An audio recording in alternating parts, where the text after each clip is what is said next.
Risk নিয়ে একটা জিনিস বানাতে যাচ্ছি, জানি না ভালো হবে কিনা, খুব রিস্কি লাগছে।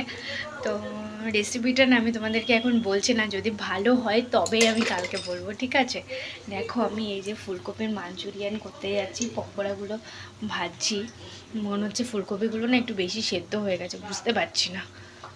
ঠিক আছে, রেসিপিটা আমি কালকে দেবো, তাও একটু একটু বলে দেবো কেমন করে করছি। ভাজছি, প্রায় হয়ে এসছে।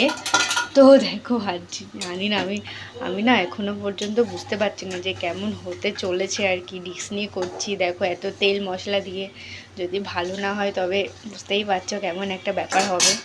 তো জানি না কি হবে, আমার না রিস্ক লাগছে। তো দেখি কি হয় আর কি, জানি না, ভগবান জানে কি হবে। ফুলকপির মাঞ্চুরিয়ান বানাচ্ছিলাম, তো পকোড়াগুলো ভেজে নিয়েছি, সবাই বললো ভালো হয়েছে, তার মানে ভালো হচ্ছে।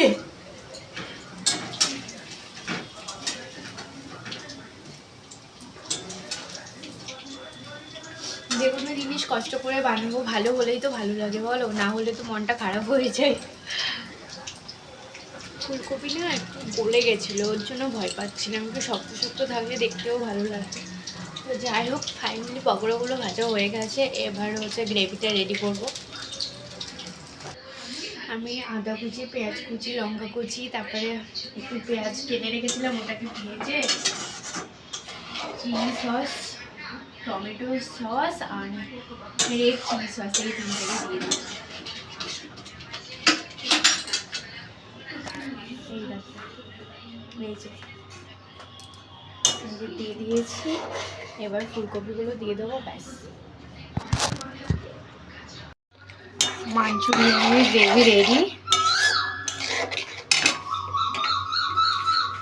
এবার এই যে দিয়ে দেবো মাঞ্চুরিয়ানগুলো, এই যে দেখো দিয়ে দিচ্ছি। ফার্স্ট টাইম বানালাম, তো পকোড়াগুলো খেয়ে সবাই বললো ঠিকঠাক আছে, বললাম তারপর সাহসটা পেলাম। দেখো পুরো মাঞ্চুরিয়ান রেডি, এবার তো টেস্টি লাগছে। দেখো দেখো একটু রান্না করেছে আর এত বাসন পড়েছে, মাছ দিয়ে আমার কি বলবো, আর রান্না তো করা নয়, বাসন মাজা শুধু। কিছু একটা নতুনত্ব রান্না করতে গেলে মাঝি কি আর করবো।